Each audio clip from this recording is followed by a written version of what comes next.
ಏನೋ ನಮ್ಮ ಅದೃಷ್ಟ ಅನ್ಕೊಳ್ತೀನಿ.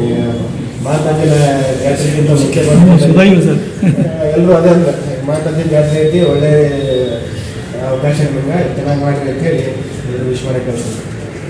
ಈಗ ಮಾತಾಜಿನ ಜಾತ್ರೆ ಪ್ರಕಾರ ಈಗ ನಮ್ಮ ಆಲ್ರೆಡಿ ನಾನು ಬರೋಕ್ಕಿಂತ ಮುಂಚೆ ನಮ್ಮ ಮೇಲಾಧಿಕಾರಿಗಳು ಎಲ್ಲ ಇದು ಮಾಡಿಕೊಂಡು 18, 19 ಮತ್ತು 20ನೇ ತಾರೀಕಿನವರೆಗೂ ಎಲ್ಲ ಸಿಬ್ಬಂದಿಗಳಿಗೆ ಇದು ಹಾಕೊಂಡ್ರು, ಬಂದೋಬಸ್ತು ಮಾಡ್ಕೊಂಡು 18, 19, 23 ತಾರೀಕು ಬಂದು ಎಲ್ಲ ರಿಪೋರ್ಟ್ ಆಗಿ ತಮ್ಮ ಬಂದೋಬಸ್ತು ಕರ್ತವ್ಯ ಏನಿತ್ತು ಅವರೆಲ್ಲ ನಿರ್ವಹಿಸ್ತಾರೆ. ಅದನ್ನು ಹೊರತುಪಡಿಸಿ ಈ ಕಾರ್ಯಕ್ರಮಗಳೇನದಾವಲ್ಲ ಅವೆಲ್ಲ ಸೂಕ್ತವಾಗಿ ತಮ್ಮ ಕೋಆಪರೇಷನ್ ನಮಗೆ ಹೆಚ್ಚಿಗೆ ಇದಿರ್ತದೆ. ಕಮಿಟಿದೊಂದು ಎಷ್ಟು ನಮ್ಮ ಸರ್ಕಾರ ನಾವು ನಮ್ಮ ಇದರಲ್ಲಿ ಅಷ್ಟು ಎಫರ್ಟ್ ಹಾಕಿ ನಮ್ಗೆ ಇದು ಮಾಡ್ತೀವಿ. ಮಾತಾಜಿನ ಜಾತ್ರೆ ಅದೊಂದು ಹಾಗಾಗಿ ನಾವು ಎಲ್ಲ ನಮ್ಮ ಇವರು ಡಿಪಾರ್ಟ್ಮೆಂಟ್ದವರೆಲ್ಲ ಅದನ್ನು ವೈಯಕ್ತಿಕ ಅನುಕೂಲ ಅಂದರೆ ಒಂದು ಡಿಪಾರ್ಟ್ಮೆಂಟನ್ನು ಅನುಕೂಲ ಅಂದರೆ ನಾವು ವೈಯಕ್ತಿಕವಾಗಿಯೂ ಅದನ್ನು ಕೆಲಸ ಮಾಡ್ತೀವಿ. ಅದಾದ್ರೆ 150 ಜನ ಬರ್ತಾರೆ. ಒಳ್ಳೆ ರೀತಿಯಿಂದ ಬಂದೋಬಸ್ತ್ ಮಾಡ್ಕೊಳ್ಳುವಂಥ ವ್ಯವಸ್ಥೆ ನಾವು ಮಾಡ್ಕೊಳ್ತೀವಿ. DSP ಸಾಹೇಬ್, CP ಸಾಹೇಬ್ ಎಲ್ಲರೂ ಇರ್ತಾರೆ. ಶಾಂತಿಯುತವಾಗಿ ಮಾಡ್ಕೊಂಡು ಹೋಗೋದಂತ ನನ್ನ ಆಸೆ ಐತಿ. ನೋಡೋಣ ಆ ಥರ ಏನು ಸಿಚುವೇಶನ್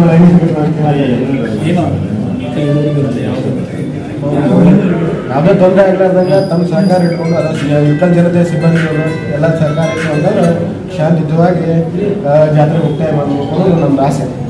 ಇನ್ನು ತಮ್ಮ ಆಹ್ವಾನಗಳು ಏನಾದ್ರು ಹೇಳಿದ್ರೆ ಮುಂದೆ ಅದ್ರ ಬಗ್ಗೆ ಹೇಳ್ತೀವಿ. ಪ್ರತಿ ವರ್ಷ ಹೆಚ್ಚಿಗೆ ಟೈಮಿಂಗ್ ಹೆಚ್ಚಿಗೆ ಮಾಡ್ಕೊತ ಹೋಗ್ತಾರೆ. ಇದ್ದ ಮೆಂಡನ್ನ ಕಡಿಮೆ ಎಕ್ಸಾಸ್ಟ್ ಆಗ್ತದೆ, ಅಂದರೆ ಎಕ್ಸಾಸ್ಟ್ ಆಗ್ತದೆ. ಎಷ್ಟೇ 12-16 ತಾಸು ಮಾಡ್ಬೋದು, ಇಲ್ಲ 20 ತಾಸು ಮಾಡ್ಬೋದು, 24 ತಾಸು ಮಾಡ್ಬೋದು, 36-38 ತಾಸು ಒಬ್ಬ ವ್ಯಕ್ತಿ ಡ್ಯೂಟಿ ಮಾಡೋಕೆ ಅಸಾಧ್ಯ ಇದೆ.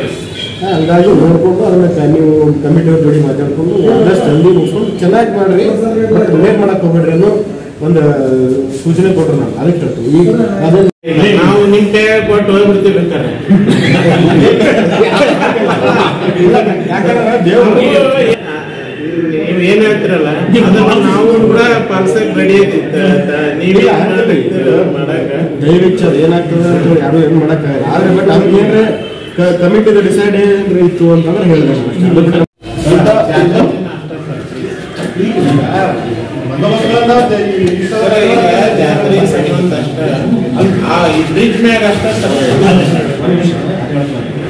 ಈಗ ಸಿಬ್ಬಂದಿಗಳು ಬಂದೋಬಸ್ತ್ ಅಂತ ಕಳ್ಸ್ಕೊಂಡಿರ್ತೀವಿ ಅಂತಂದ್ರೆ ಅವ್ರಿಗೆ 8 ತಾಸು 10 ತಾಸು ಅಂತ ಕಳ್ಸ್ಕೊಂಡಿರ್ತೀವಿ. 36 ತಾಸು ಮಾಡಿದ್ರೆ ನಮಗೆ ಯಾಕಂದ್ರೆ ನಾವು ಹೊರಗಡೆ ಕಳ್ಸ್ಕೊಂಡಿರ್ತೀವಿ ಅಂತಂದ್ರೆ ನಮ್ಮ ಮನೆ ಎಲ್ಲ ಮಟ್ಟಿಗೆ ಕಳ್ಸ್ಕೊಂಡಿರ್ತೀವಿ. ತೀರ್ಮಾನಗಳೇನಿದೆ ಅದು ಹೊರತುಪಡಿಸಿ ಮುಂದಿನ ಅವಾಗ ನಮಗೆ ನಿಮಗೆ ಒಳ್ಳೆ ಸಹಕಾರ ಇರ್ತೀವಿ. ಸಮಾಜದೊಳಗೆ ಯಾವುದೇ ಅಹಿತಕರ ಘಟನೆಗಳಾಗದಂಗೆ ನೋಡ್ಕೊಂಡು ಹೋಗ್ಬೋದು. ಆ ಥರ ಏನು ನಮಗೆ ಮಾಹಿತಿ ಇತ್ತು ಅಂತ ನಮಗೆ ಹೇಳ್ತೀವಿ. ನನ್ನ ಒಂದು ಇದು ಏನಂತಂದ್ರೆ ಪೊಲೀಸಿಂಗ್ ಬಿಟ್ಟು ಹೋಗ್ಬಾರ್ದು ಅನ್ನೋದು. ಪೊಲೀಸಿಂಗ್ ರಿಯಲ್ ಪೊಲೀಸಿಂಗ್ ಏನಿರ್ತದೆ ಅದನ್ನು ಆ್ಯಕ್ಚುಲಿ ಆಗಿ ಇಲ್ಲಿ ಮಾಡಿ ಹೋಗ್ಬೇಕಂತ ನನ್ನ ಒಂದು ಆಸೆ ಇತ್ತು. ಈ ಓಡಾಡೋ ಉಪಾಧ್ಯಕ್ಷ ಮಕ್ಕಳು ಅಡ್ಡಾಡ್ತಿರ್ತಾರೆ, ಅವ್ರು ತರ್ತಿರ್ತೀವಿ, ಅವ್ರ ಬೆನ್ನಿಂದ ಹತ್ತಿ ನೀವು ಪಟ್ಟಣೆ ಬಂದ್ಬಿಡ್ಬೇಡ್ರಿ. ಇದೊಂದು ರಿಕ್ವೆಸ್ಟ್. ಯಾಕಂತಂದ್ರೆ ಆ ಒಂದು ಬಳಕೆನ ನೀವು ಬಿಟ್ಟರೆ ಅಂತ ಸಿಗುತ್ತದೆ ದೊಡ್ಡ ಆಲಮರ ಈ ಬಡ್ನೆ ಅವ್ರು ಕರ್ಕೊಂಡ್ಬಂದು ಏನೋ ತಪ್ಪು ಮಾಡಿರ್ತಾನೆ ಅಂತಾನೆ ಕರ್ಕೊಂಡ್ಬಂದಿರ್ತೀವಿ.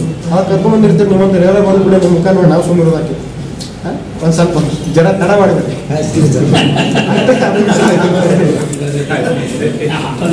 ವ್ಯಕ್ತಿಗಳು ಈಗ 15-16 ವಯಸ್ಸಿನ ಹುಡುಗರು ಅದಾರ. ನಾವು ಕಾಣಲಾರ ಜನ ಮಾಡ್ತಾರೆ ನೋಡ್ಲಾರ. ಈಗ ಅದಕ್ಕೆ ಪ್ರಚೋದನೆ ಕೊಡಬಾರ್ದಂತ ಬೆಳೆ ವ್ಯಸನಗಳಾಗಿರ್ಬೇಕಂತ ನಮ್ಮ ಅಜ್ಜರು ರೊಕ್ಕ ರೂಪಾಯಿ ಕೇಳಿಲ್ರಿ. ದುಶ್ಚಟಗಳನ್ನ ಜೋಳಿಗೆ ಯಾಕಂತ ಕೇಳ್ಯಾರ. ಅದಕ್ಕೆ ನಮ್ಮ ತರುಣ ಸಂಘದವ್ರನ್ನ ಎಲ್ಲಾರನು ಈ ಸಲ ಮಹಾಂತ ಮಾಲೆ ಅಂತ ಹಾಕ್ಸಿ ಈ ಸಲ ವ್ಯಸನ ಮುಕ್ತರನ್ನಾಗಿ ಮಾಡಕತ್ತೀವಿ ನಾವು. ಈಗ ಆದ್ರೆ ಈ ಏಜ್ನವ್ರಲ್ಲ ಇದಕ್ಕಿಂತ ಈಗೆಲ್ಲ ಸಿಗರೇಟ್ಸ್ ಇಲ್ಲ ನಿನ್ನೆ ಇವ್ರು ಬಂದ್ ಮಾಡ್ಸಿನಿ ಇಲ್ಲಿ ಬಸ್ ಸ್ಟ್ಯಾಂಡ್ ಮುಂದೆ